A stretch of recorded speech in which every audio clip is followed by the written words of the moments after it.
Якутия. Последние новости к этому часу. Навигация для маломерных судов открыта еще в 8 районах республики. С 10 июня разрешили использование маломерных судов в Оемиконском, Момском, Верхоянском, Ивано-Батантайском, Верхнеколымском, Среднеколымском, Жиганском и Оленёкском районах. Следующим этапом станет открытие навигации с 16 июня в Абыйском, Алайховском, Анабарском, Устьянском, Нижнеколымском и Булунском районах. Ну а самым поздним сроком начала судоходства станет 23 июля. С этой даты разрешат движение маломерных судов в заливе Ниёлова. В Якутии утвердят комплексную программу развития опорных населенных пунктов. К 2030 году качество среды в селах и городах республики должно увеличиться в 3 раза, с 9 до 27%. Национальный проект включает меры по развитию жилищного строительства, модернизации коммунальной, транспортной, социальной инфраструктуры, реализации программ газификации и благоустройства территорий. В этом году на рынке труда востребованы врачи и аналитики. Пользуются спросом специалисты по кибербезопасности, информационной безопасности и защите данных, а также аналитики данных, специалисты по искусственному интеллекту, инженеры по облачным технологиям. Помимо этого, работодатели активно ищут квалифицированных рабочих – инженеров, строителей, токарей, монтажников, электриков, слесарей и сантехников. Их зарплата может быть сопоставима с зарплатой руководителей. Ровно через 10 дней стартует приемная кампания. В Северо-Восточном федеральном университете открыты около 3000 мест для абитуриентов на бюджетные места по программам бакалавриата и специалитета. Для того, чтобы стать студентом после 11 класса, кроме результатов ЕГЭ, немаловажное значение имеет участие в олимпиадах, НПК и волонтерском движении. А для будущих магистрантов выделено 590 мест, и у них есть возможность подать документы через суперсервис поступления в ВУЗ онлайн. Что касается новых специальностей, то в этом году мы открываем новую специальность в Институте математики и информатики. Это именно специалитет, это по информационной безопасности. Срок обучения 5,5 лет. Бюджетные места по этой программе есть, 25 бюджетных мест по очной форме. И вторая, это актуальная, очень актуальная программа, это у нас программа магистратуры по нефтегазовому делу, открывается на геолого-разведочном факультете, всего 15 бюджетных мест по очно-заочной форме, всех приглашаем к нам в университет. 20 июня мы открываем свои двери в главном учебном корпусе, 1 и 2 этаж, то есть буквально вот в пятницу откроем и начнем свою работу. Верхневилюйский музей истории и этнографии открыл летний детский клуб под названием «Патриот». Группами по 7 детей от 8 до 12 лет по 3 дня углубленно будут изучать историю родного района. Все познавательное будет проходить в игровой форме, каждая экскурсия с увлекательными темами и фактами. Первый день летнего клуба – знакомство с музеем, воспитателями и новыми друзьями. Сходили посмотреть дом, в котором жил основатель музея Анисим Прокопьев, и памятники, которые были созданы с его помощью. Как все знают, у нас есть 2 филиала. Чап-Устере – это в селе Кантик, и имени Петра Николаевича Тобурокова – это в селе Хомустах-Намцы. В этих филиалах и у нас, у каждого разные названия. И в этом клубе дети будут в 3 дня будут погружаться в историю родного края, а также будут подвижные игры, лекции, экскурсии не только внутри музея, но и по селу.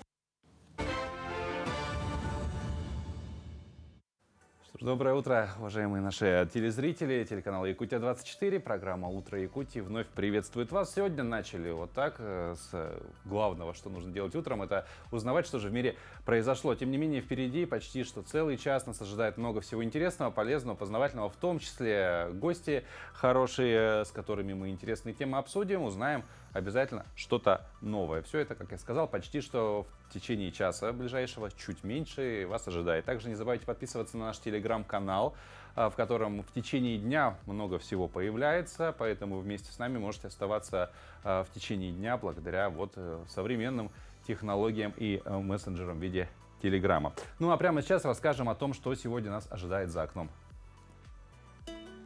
По данным гидромедцентра, сегодня в центральных районах Якутии плюс 21, плюс 30. В заречной группе от плюс 19 до плюс 30. В южных 16-22 градусов тепла, в Вилюйской группе от 17 до 28 градусов со знаком плюс. В Нижнеленских плюс 20, плюс 28, в западных плюс 12, плюс 18, в Колымо-Индигирской группе Улусов плюс 4, плюс 26. В Янских плюс 12, плюс 27, на северо-западе плюс 1, плюс 19. В городе Якутске температура воздуха в 6 часов утра составила плюс 15 градусов, атмосферное давление 742 миллиметра ртутного столба, ветер южный от 1 до 3 метров в секунду. А сегодня днем в столице республики ожидается солнечная погода, ветер также южный от 1 до 3 метров в секунду. Температура воздуха днем прогреется до отметок плюс 28, плюс 29 градусов.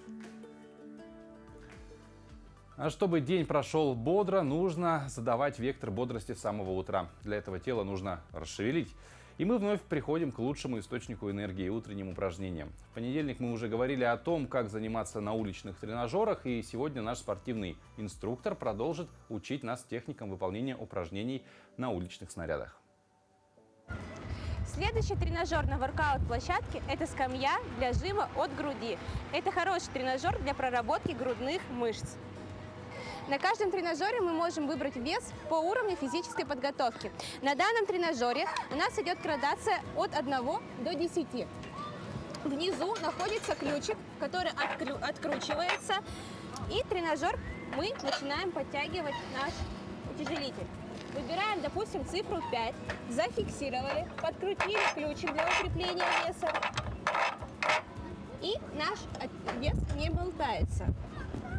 Соответственно, у нас средний вес отягощения. В этом тренажере важно соблюдать 3 точки опоры. Это ягодица, ягодичная область, стопы и лопатки.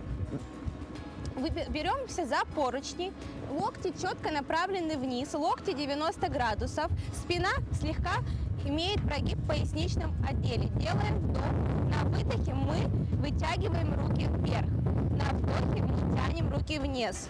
То есть выполняем жим от груди. Вдох, на выдохе выполнили жим. Но работаем не только руками, здесь работает весь корпус, поэтому у нас есть 3 точки опоры. Это ягодичная область, стопы и лопаточная область. Выдох. Выполняем 15 повторений по 3 подхода. Еще 4, 3, 2, 1. Следующий тренажер для выполнения становой тяги, румынской тяги и классической тяги. Я покажу вам выполнение румынской тяги. Ноги ставим на ширине плеч, коленочки у нас мягкие, то есть слегка согнуты в коленных суставах. Мы сначала приседаем, чтобы не травмировать поясничный отдел, и берем наш тренажер. Делаем вдох, ягодицы, поясничный отдел, оттягиваем назад. Соответственно, корпус у нас наклонился. Сжимая заднюю поверхность бедра и ягодичную мышцу, мы выполняем разгибание нашего корпуса. Вдох, сгибаемся, на выдохе разгибаемся. Вдох, выдох, вдох, выдох, вдох, выдох. Важно шейный отдел держать прямым. Ни в коем случае не переразгибать шею. Не должно быть такого. Вдох, выдох.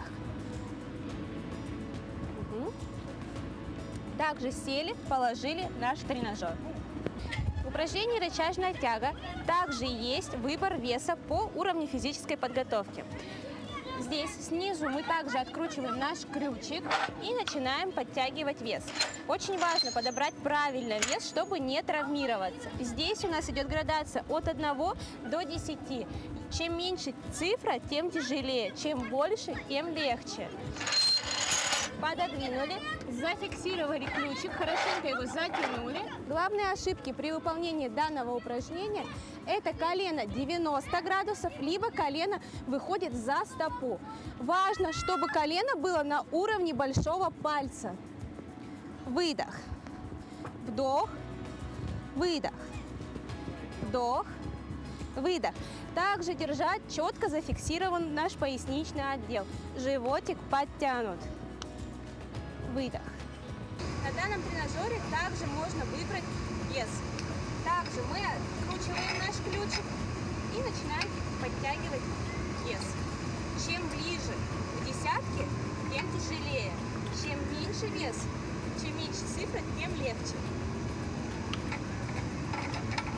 И зафиксировали.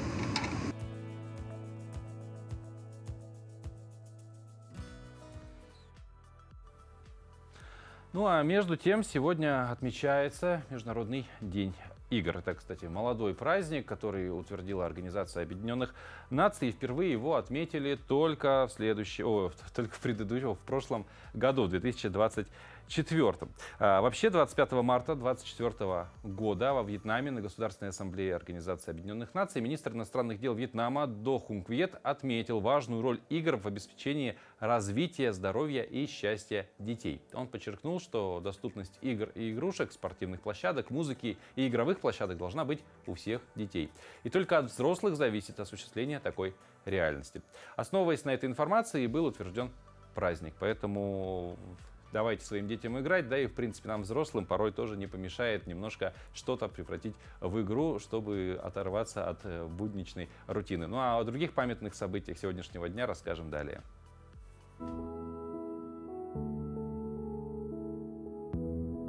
На календаре 11 июня – Общероссийский день рассеянного склероза. По народному календарю Феодосия Колосятница. Начинает колоситься рожь и идут первые боровики, которых называли колосовиками. Этот день в истории. В 1648 году в этот день в Москве начался соляной бунт. В 1858 году в Санкт-Петербурге освящен Исаакиевский собор. В 1985 году автоматическая межпланетная станция Вега-1 достигла окрестностей Венеры. В этот день родились Виссарион Белинский, русский писатель, литературный критик, публицист, философ. Рихард Штраус, немецкий композитор, дирижер. Николай Булганин, советский государственный деятель, маршал Советского Союза. Жак-Ив Кусто, французский океанограф, путешественник.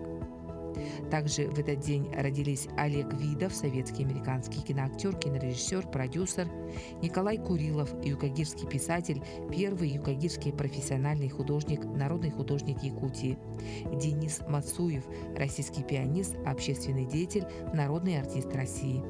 Именины сегодня отмечают Александр, Андрей, Богдан, Иван, Мария, Фаина и Федот. С 1 июня этого года вступили в силу поправки по банковским операциям и налоговому контролю. Теперь, чтобы перевести денежные средства с карты на карту, придется заплатить налог. Как поясняют эксперты, это поможет защитить граждан от мошенничества. Операции, вызывающие подозрения, будут тщательно проверяться банками. О том, что будет, если перевести деньги на день рождения коллеги, отправить перевод маме, а также получить платеж по аренде, узнаем у главного государственного налогового инспектора отдела оказания государственных услуг номер 1 Управления Федеральной налоговой службы России по республике Саргаланы Гавриловны Винокуровой. Саргалана Гавриловна, доброе утро. Доброе утро. Ну вот активно в соцсетях сейчас обсуждается, да, что все переводы с карт на карт, да, между картами будут облагаться налогом физических лиц. Так ли это на самом деле? В соцсетях распространяется информация о том, что с 1 июня этого года все поступления на банковскую карту будут облагаться налогом на доходы физических лиц. Но данная информация не соответствует действительности. Согласно нормам налогового законодательства, денежные средства, безвозмездно получаемые физическими лицами от физических лиц, в том числе банковским переводом, не подлежат обложению налогом на доходы физических лиц. Объектом обложения налогом на доходы физических лиц является доход, полученный налогоплательщиком. То есть под доходом понимается экономическая выгода в натуральной денежной форме, учитываем в случае возможности ее оценки и в той мере, в которой такую вот выгоду можно оценить. Ну, в целом, если вот такая выгода, опять же, получена путем перевода с карты на карту, она будет облагаться? То есть те денежные средства, которые получают физические лица в случае оплаты за проданное имущество, недвижимость, в случае получения в качестве вознаграждения за оказанные услуги, это является доходом такого физического лица и подлежит обложению НДФЛ законом установленном порядке. Мгм. А является ли продажа личного автомобиля доходом? Ну, то есть получение денег за продажу? Ну вот в случае продажи транспортных средств, это является, конечно, доходом такого физического лица. И в случае, если оно реализовано меньше 3 лет, которое было в собственности меньше 3 лет, соответственно, оно подлежит декларированию и подлежит уплате НДФЛ. Мгм. То есть для этого физическое лицо должно представить и заполнить декларацию 3 НДФЛ. Мгм. Ну вот если, например, возьмем там молодую семью, да, часто сейчас родители молодым семьям помогают, ну, переводят, да, какие-то, причем регулярно, да, порой даже систематически какие-то денежные средства в крупном бывает размере, в среднем размере. Вот это может вызвать подозрение? Но сам факт банковского перевода между физическими лицами, это не является, да, объектом налогообложения НДФЛ, но тут как бы смотрят периодичность выплат, размер выплат, то есть поступлений, да. В случае, если они постоянные, соответственно, может возникнуть вопросы. В этом случае налоговый орган может запросить пояснение по выпискам, по операциям, по счетам. То есть резко, как говорится, в моменте никто ничего списывать, требований выставлять не будет, все равно какое-то разбирательство будет. Естественно, да, то есть никто сразу списывать и блокировать счета не будет, но для этого есть другой орган, Росфинмониторинг, он тоже смотрит движение по счетам и может направить запрос нам на подтверждение именно каких-то рисковых операций. Мгм. Ну и еще раз подкрепим, что называется, а в каких случаях налоговые органы могут вот потребовать вот этих разъяснений со стороны физического лица? Ну, согласно нормам налогового законодательства, сведения об открытии и закрытии счетов к нам поступают с банков уже с 1 июля 2014 года, а справки о наличии счетов, об остатках счетов, о движении счетов по ним банки нам предоставляют с 1 сентября 2016 года. И налоговый орган как бы вправе вот запросить справки о движениях по счетам, по вкладам, депозитам именно физических лиц, только согласие вышестоящего налогового органа в ходе проведения налоговых проверок. Мгм.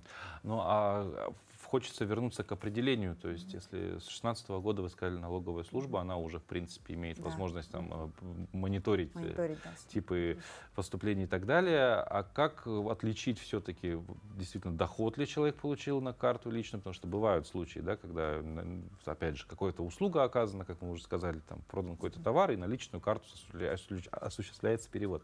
А как отличить вот опять же, вот что это перевод, конкретно доход за деятельность, какую-то продажу, или же это, ну, вот, там, я другу условно наличными деньгами деньги занял, он там вернул, опять же, поддержка молодой семьи там, от родителей и так далее. Ну, это вообще зависит от экономической сущности вообще этого перевода. То есть, например, если это просто переводится, например, тебе родители, да, ну, родня, соответственно, переводит безвозмездный, то, соответственно, это не является объектом обложения.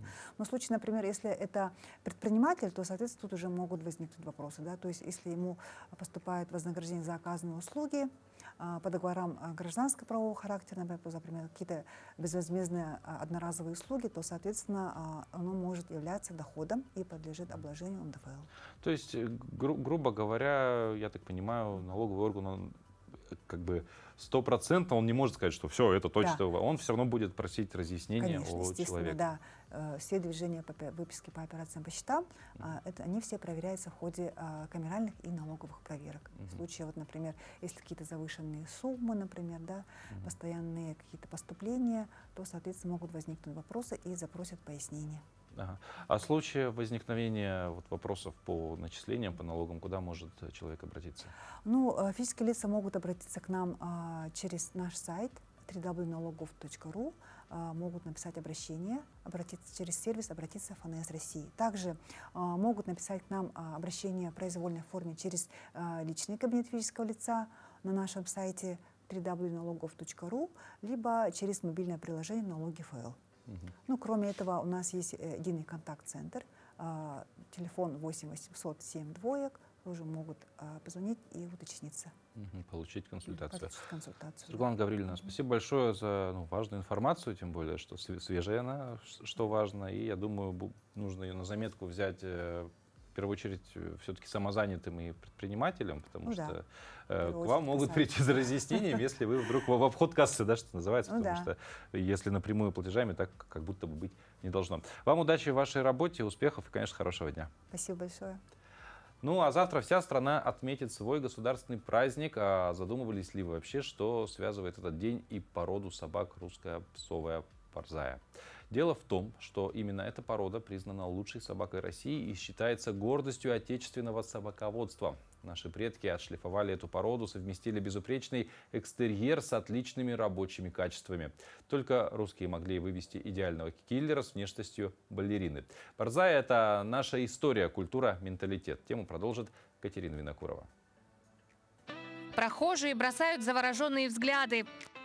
Представители этой породы покоряют своей несравненной гармоничностью, аристократизмом, изящностью, словно статуэтки. Тайвин появился у Татьяны 3 года назад. Данте еще совсем малыш, 6 месяцев от роду. К русским псовым борзым хозяйка шла долго. Говорит, к этой породе нужно созреть. Завести, в принципе, может каждый, но считается всегда, что для русской псовой борзой в большинстве своем людям нужно созреть.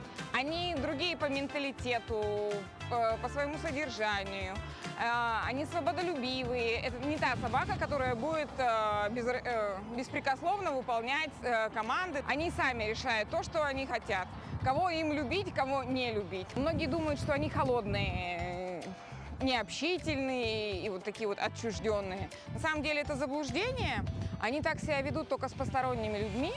А кто вхож в семью или члены семьи, это очень добрые, ласковые, это вот большие коты. Борзая и диван – неразделимые вещи, говорит Татьяна.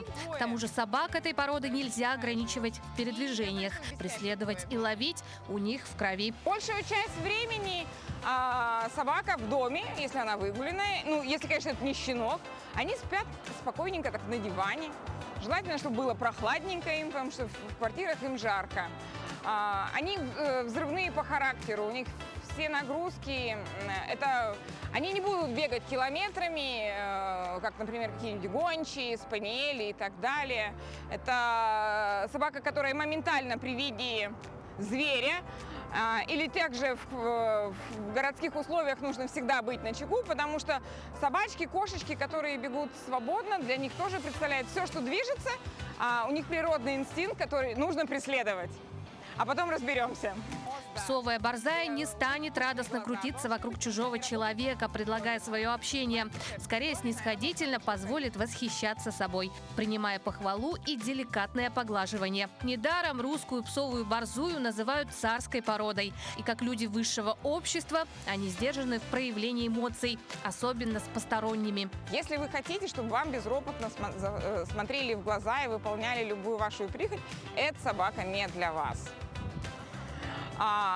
Если вам нужно, чтобы собака спала на коврике у двери, это тоже собака не для вас. Как только они заходят в дом, они идут и ложатся на диван. Это та порода, которая даже изначально, как выводилась, она дворянами, царские. Это единственная собака, которая была вхожа в дом. Большая часть собак жили в псарнях, эти жили в домах. Борзые – стайные животные. Отлично уживаются со всеми, с кем растут. Помимо Тайвина и Данте у Татьяны живут китайские хохлатые, итальянский брак, а также кошки. Своих собак они не трогают. У дочери у меня кошки, домашних кошек в доме. Они тоже хорошо относятся. Тайвин у нас их вылизывает, все нормально, котят обязательно облизать. Собаки для Татьяны не диагноз, а образ жизни. Они настоящие члены ее семьи, каждый из которых со своим характером и ритмом жизни. Ну а главный секрет их воспитания – внимание и любовь. Катерина Винокурова, Иван Сорокаумов, Якутск.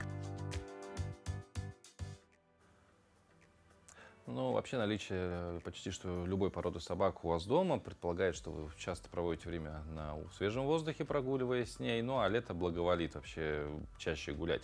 Но и вместе с этим наступление лета предвещает нам большое количество времени, которым будем проводить под солнцем. И несмотря на то, что солнечный свет является жизненно необходимым для нас, вред от него также может быть.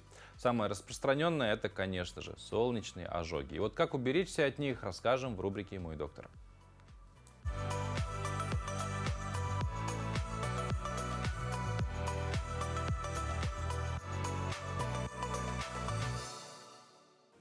Доброе утро!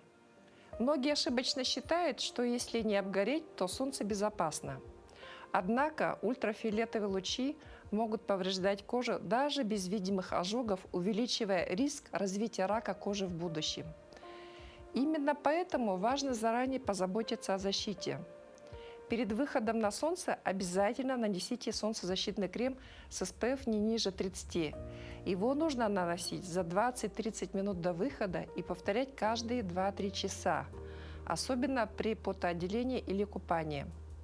Обратите внимание, что кремы с высоким SPF обеспечивают более эффективную защиту. И несмотря на название, они не полностью блокируют ультрафиолет, а лишь снижают его вредное воздействие. Дополнительно используйте защитные аксессуары, кепки, панамы, легкую, длинную и светлую одежду, закрывающую плечи и шею. Очки с ультрафиолетовой защитой защитят глаза и кожу вокруг них. По возможности старайтесь избегать солнца в его пиковое время, а в середине дня, когда ультрафиолетовые лучи особенно активны, старайтесь находиться в тени. Не забывайте, что кожа у детей очень чувствительна, поэтому им требуется максимально тщательная защита. Также не оставляйте детей на солнце без присмотра и приема специальных средств защиты. Регулярно обновляйте слой крема, особенно после воды или потоотделения. Если у кого-то появляется покраснение или ощущение жжения, немедленно отойдите в тень, выпейте воду и смойте остатки солнцезащитного средства. Будьте здоровы!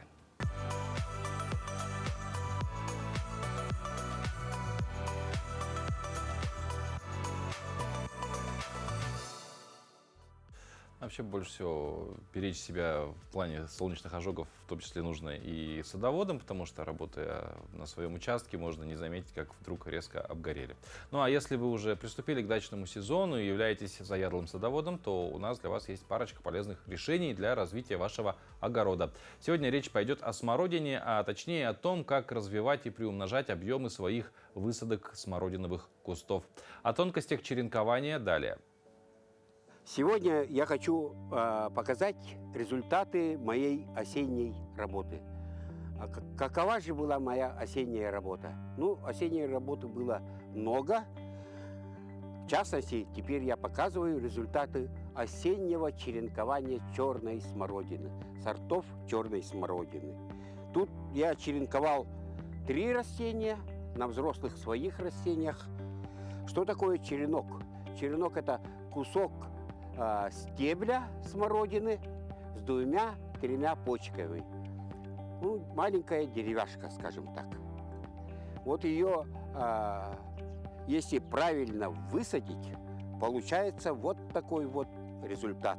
Смотрите, практически 90-95% черенков моих проросло, и они станут самостоятельными растениями, которые будут давать превосходный урожай.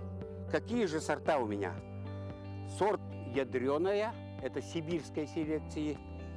Неизвестный сорт сибирской селекции. Он примечателен тем, что имеет огромные ягоды, а в спичечную коробок помещается всего 2-3 ягодки. И третий сорт – это сорт якутской селекции, селекции якутского НИИ сельского хозяйства, сорт якутский.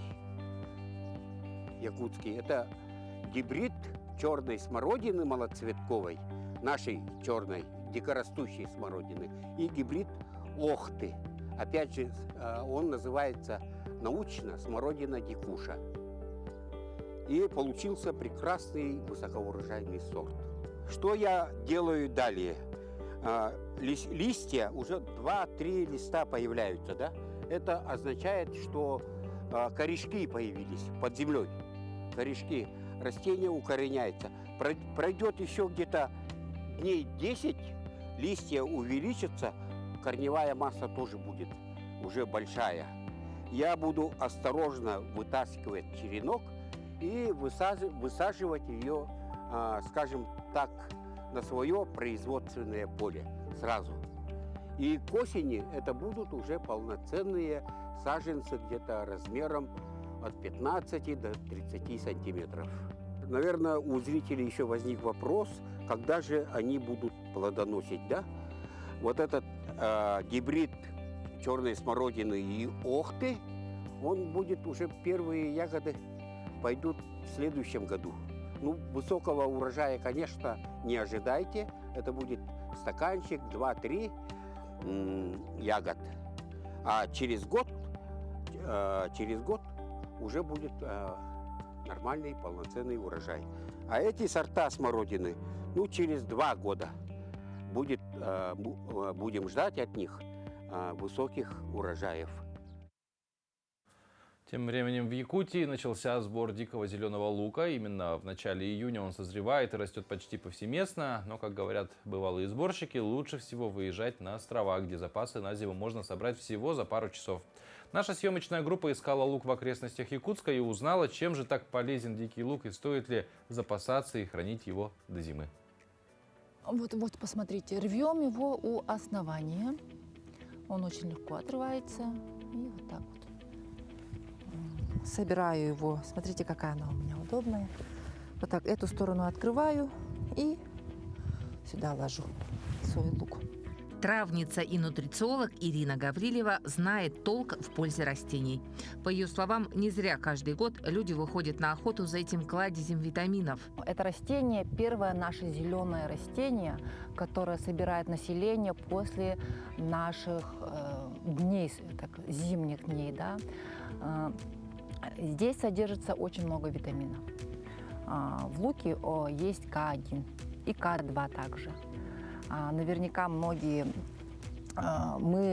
принимаем витамин D3, и мы уже все многие знаем, что его надо принимать с витамином К.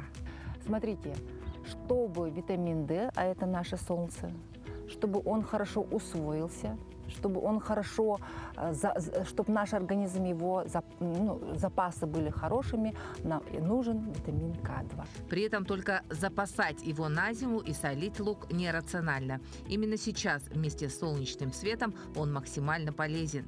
Возьмете чайную ложку зеленого лука, положите его на хлеб, это вы взяли суточную, даже чуть больше дозы витамина К.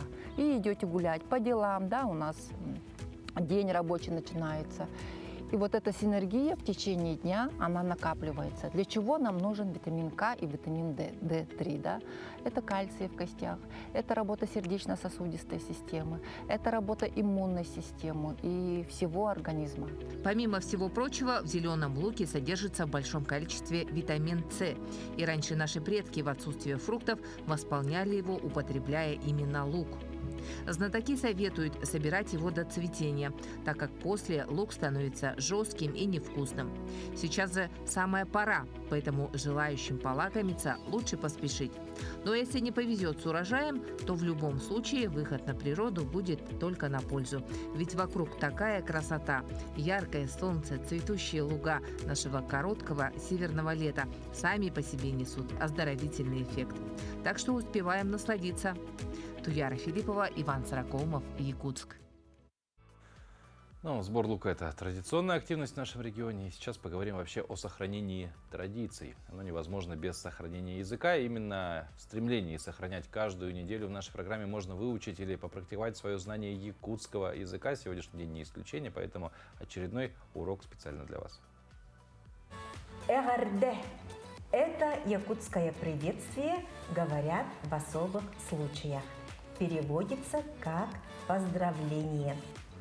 Например, на национальном празднике Исэх. Аня, скажи «эгарде». Эгарде. Молодец. Поговорим об этом празднике. Сегодня мы выучим некоторые слова и предложения на эту тему. Слушаем и повторяем. Национальный. Төрют. Төрют. Национальность. Омук. Омук. Якут. Саха. Саха. Праздник. Бырагынник. Бырагынник. Бырагынник. Отлично. Ысых. Ыгых. Мгм. Звук Х у Ани очень хорошо получается уже. Одежда. Таңас. Таңас. Молодец. Одевайся. Таңын. Таңын. Мгм. Благословение. Алгыс. Алгыс. Получай благословение. Алгыста ыл. Алгыста ыл. Осохай. Огуокай. Огуокай. Танцуй осокай. Огуокайда. Огой. Огуокайда. Огокайда. Кумыс. Кымыс. Кымыс. Пей кумыс. Кымыста ис. Кымыста Ис. Ага. Алади. Аладжы. Аладжы. Дух. Ичи. Ичи. Угощай. Агат. Агат. Солнце. Күн. Күн. Встречай. Көрүс. Көрүс. Верхние божества. Үрдүк. Айылар. Үрдүк. Үрдүк. Айылар. Айылар. Мгм. Поклоняйся. Сүгүрүй. Сүгүрүй. Мгм. Молодец. Теперь попробуем составить предложение. Ысых – это национальный праздник народа Саха. Ыгых. Ыгых. Саха омук. Саха омук. Төрүт. Төрүт. Бырагыньга. Бырагыньга. Га. Молодец. Все одеваются в национальную одежду Саха. Бары Саха төрүт таңаһын таңналлар. Бары. Бары. Саха төрүт Саха төрүт. таңаһын Танаһын. таңналлар. Таңналлар. Олус бәт. Дорогие зрители, теперь вы можете рассказать о нашем национальном празднике Ысых на якутском языке. Көрсөк кадери. Көрсөк кадери. Ысых мы отметим уже совсем скоро, и каждый якутянин готовится к этому празднику. Примерно в это же время в школах после всех выпускных экзаменов пройдут сами выпускные. Событие важное для каждого человека. Думаю, что каждый из вас помнит свой выпускной, если таковой был.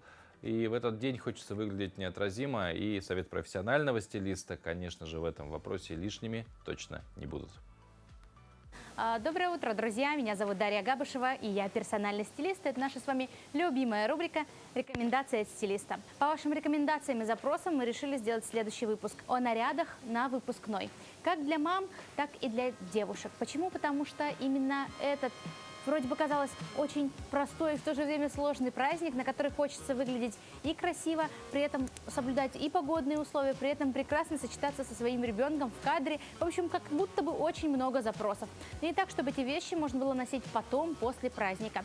Как все это подобрать правильно, сегодня мы расскажем вам в этом выпуске. Первое, на что очень важно обратить внимание, это уместность, масштабы вашего мероприятия. Где же оно будет проходить? В красивом, шикарном банкетном зале на 250 человек? Или же это будет маленький ресторан с одним классом? Например, такой вариант тоже может быть. От этого масштаба также будет зависеть градус нарядности вашего образа. Первый вариант, скажем так, простой, лаконичный, и градус праздничности, я бы назвала его даже ниже среднего. Но такой образ, правда, имеет право на существование. Здесь у нас белая базовая футболка, казалось бы, но с такой декоративной деталью на груди справа. Такую блузку можно назвать достаточно нарядной, в романтичном стиле. И вот такая вот замечательная полупрозрачная голубая юбка, тоже, которая замечательно сочетается. Это простой образ, достаточно его можно будет носить как с комфортной обувью, например. Это могут быть белые кеды, балетки, да. А если вы отправляетесь на праздник, попробуйте использовать невысокий каблук, туфли слингбеки. Я знаю, что те, кто постоянно смотрит нашу рубрику, точно знают, о чем я говорю. И все это вместе будет достаточно хорошим, гармоничным образом для мероприятия среднего градуса нарядности. Я точно знаю, что бывает достаточно сложно подобрать образ на разный размерный ряд. И, конечно, девушки в размере плюс всегда переживают, волнуются, потому что хотят, чтобы их образ был и расслабленным, в то же время не сковывал движение и выглядел хорошо. Смотрите, здесь у нас такая вот длинная юбка трапеция, достаточно комфортная в оттенке слоновой кости. И вот такая вот, такое кимоно, тоже в бежевом таком кремовом оттенке. То есть все это у нас такая немножечко азиатская эстетика. Такие вещи можно назвать стилем минимализм, да, одним словом. И это идеальный наряд для того, чтобы сочетать их с разными яркими акцентными украшениями. Тут вы можете использовать и национальные украшения. Также хорошо будут смотреться активные камни, все возможные деревянные украшения. В общем, это такой фундамент для того, чтобы его украшать и тем самым повышать градус нарядности. В зависимости от вашего макияжа, вашей укладки, сумки и туфель, этот наряд будет играть по-разному. Если вы используете шлепки в летнее время, то это будет простой расслабленный образ для повседневной носки. Если вы используете босоножки, например, золотые, с активными украшениями в стиле 80-х, винтажной эстетики, то тогда вы получите совсем другой образ. Это одно из трендов сезона. Один из трендов сезона – металлизированные оттенки. Это могут быть золотые, это могут быть серебряные и многие другие. Здесь у нас такой эффект ртути немножечко, да, то есть достаточно отражающая ткань. Она прекрасно будет сочетаться с различными металлическими украшениями. Также хорошо будет смотреться и со стразами. Здесь можно акцентировать талию за счет ремня. Тут можно добавить акцентных деталей, вытянуть, например, силуэт за счет ярких активных украшений. И такое платье само по себе выглядит нарядным. Очень важно, чтобы при его носке мы с вами учитывали факт того, что здесь нужна свободная посадка. Такое платье не должно обтягивать или подчеркивать фигуру. Такое платье идеально будет смотреться, если вы возьмете его даже на 1 или 2 размеров больше. Это будет такое свободное, красивое платье в такой вот футуристичной стилистике. Ну а далее мы передадим слово нашим коллегам из информационной службы. Они расскажут о последних новостях. Ну а после вернемся и поговорим еще об одном крупном событии, которое ожидает столицу республики. Оставайтесь с нами.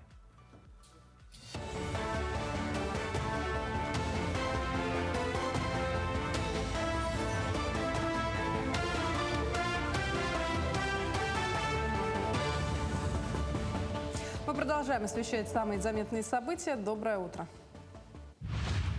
Мошенники в преддверии Дня России стали рассылать фишинговые ссылки в мессенджерах якобы о государственных выплатах. Чтобы не стать жертвой мошенников, в МВД советуют не доверять сообщениям в мессенджерах от незнакомцев, а также перепроверять информацию, не переходить по подозрительным ссылкам и не скачивать вложения из неожиданных сообщений, а также никому не сообщать коды авторизации, данные банковских карт, паспорта, логины и пароли.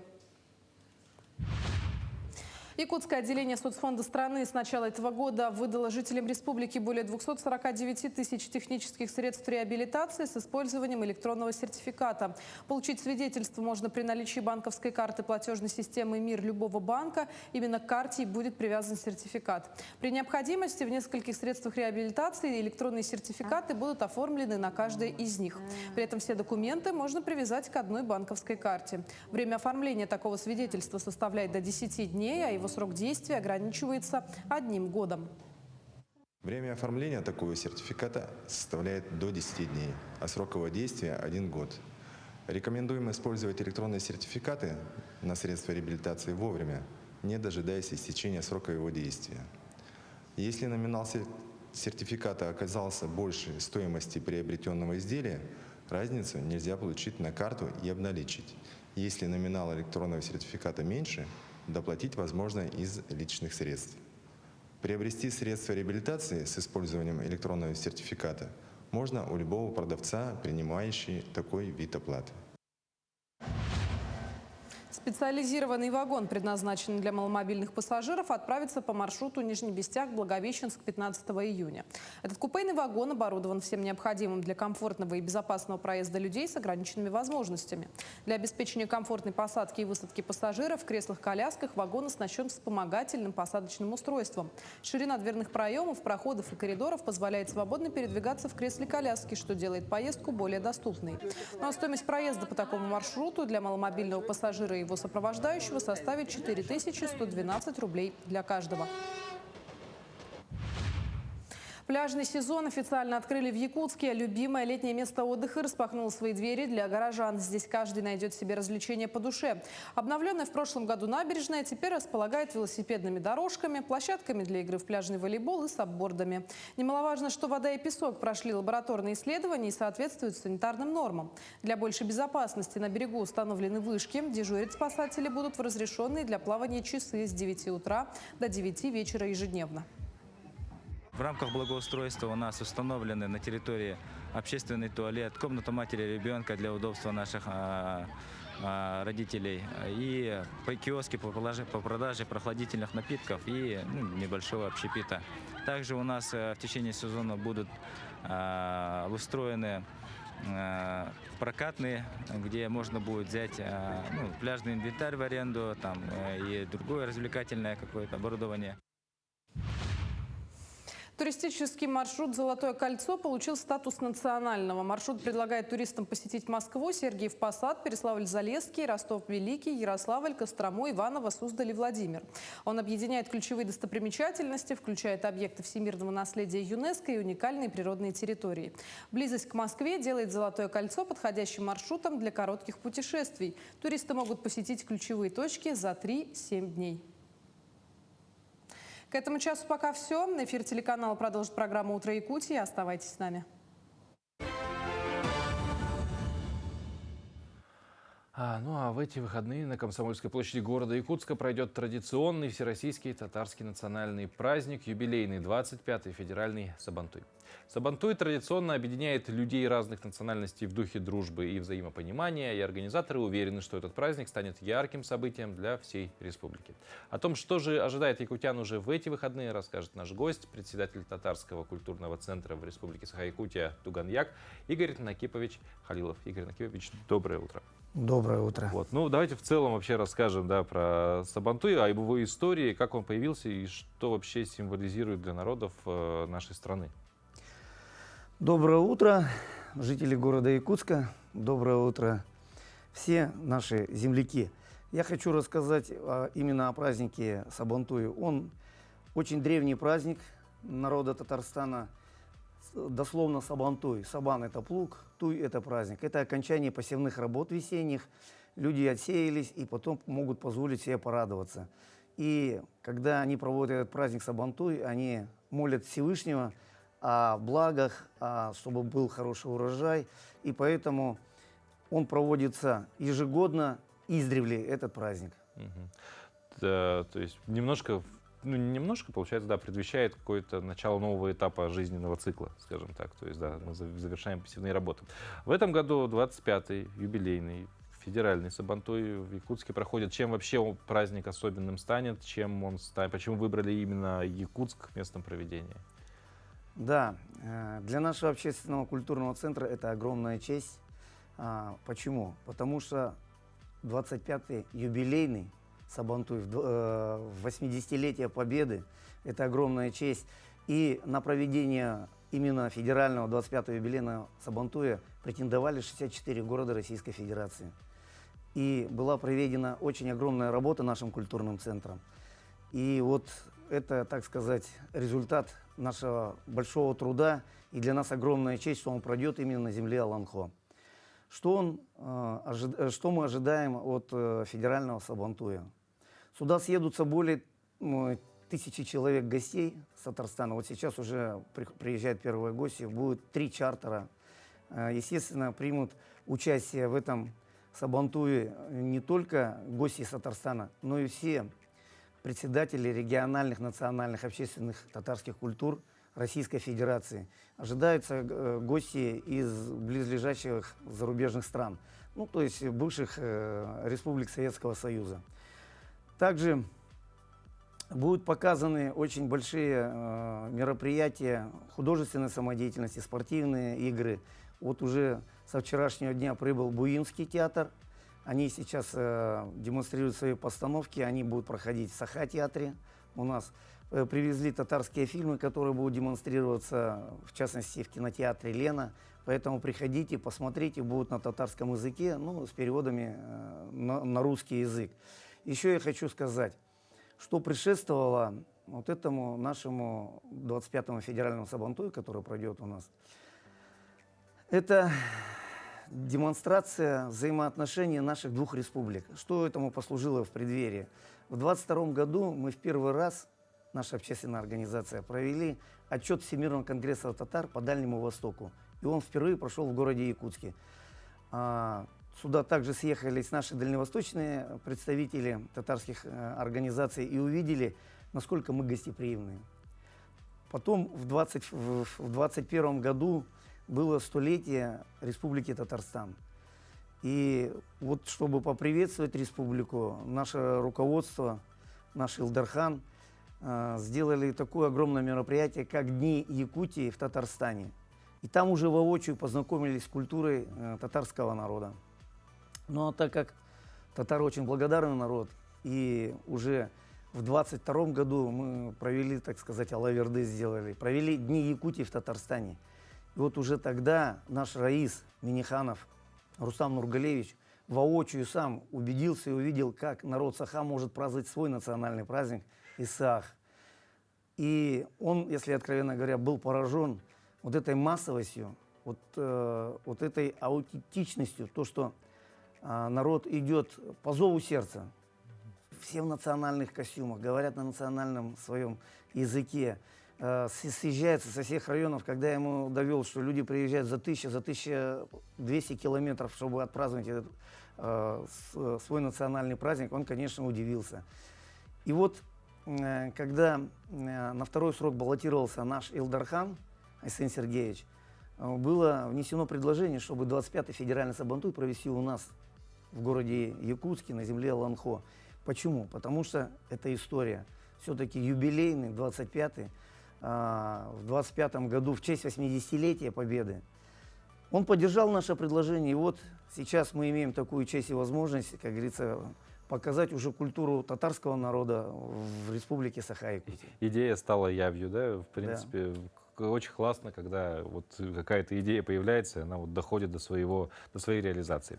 Но тем не менее, да, много гостей ожидается, в том числе из местного населения, да. И что их ожидает, какие мероприятия уже, возможно, начались, проходят, какие во время самого праздника можно. То есть мы говорим и про обряды, да, естественно, это и кухня, ну, потому что такие праздники сопровождаются вообще сбором всех традиций народа. Да, абсолютно верно. И вот этот праздник, в первую очередь, он делается для татар, проживающих в регионах. И вот уже сейчас приезжают с районов республики делегации, татарские делегации, в составе которых обязательно приезжают главы районов.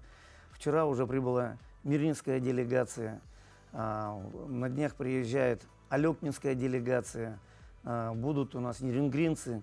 То есть там прошел отбор, приедут люди татарской национальности и не только. Активисты приезжают, ассамблеи. На празднование этого мероприятия будут показы, то, что делается в районах непосредственно и общественными организациями татарскими, и ассамблеи народов, которые находятся в регионах. Также мы ожидаем, не то что ожидаем, а это будет, как говорится, показано. У татар есть национальная борьба «Курыш». На этом празднике абсолютному чемпиону будет подарен автомобиль «Лада Гранта» от раиса Республики Татарстан. Это мероприятие проходит, оно ежегодное, и вот проходит на финансы Республики Татарстан, на федеральные деньги. И для чего это делается, чтобы проводить именно в регионах? Для объединения татарских национальных общественных организаций, чтобы они понимали, что мы здесь хоть и находимся, как говорится, Родина не забыла большая. И, как говорят у татар, татары везде, а Республика Татарстан – это наш офис. Понятно. Ну, в целом, когда уже можно в буквально 2 словах, не так много времени остается, на Комсомольской площади со скольки до скольки, в какие дни точно можно прийти и познакомиться с культурой татарского народа? Да, я, пользуясь случаем, приглашаю всех жителей города Якутска, и не только республики, посетить этот праздник, который пройдет 14 июня. Официальное открытие состоится в 12 часов дня на Комсомольской площади. Будут присутствовать первые лица наших республик, руководство республик. Всех приглашаю. Рахимытыгис. Добро пожаловать, приходите. Ну и мы тоже призываем присоединиться, потому что, это в принципе круто, когда можно проникнуться культурой другого народа. Вам спасибо огромное за эту беседу. Желаем, чтобы, очень замечательно прошел. Самое главное, был достигнут эффект вот этого ознакомления с культурой и объединения народа. Ну а с вами, дорогие телезрители, мы прощаемся надолго, потому что уже завтра начинаются длительные выходные по поводу Дня России, поэтому мы желаем вам отличных выходных, хорошего настроения на сегодня. Посетите Сабантуй обязательно, потому что если есть такая возможность, почему бы ей не воспользоваться. Ну и на этом все. Отличного дня вам.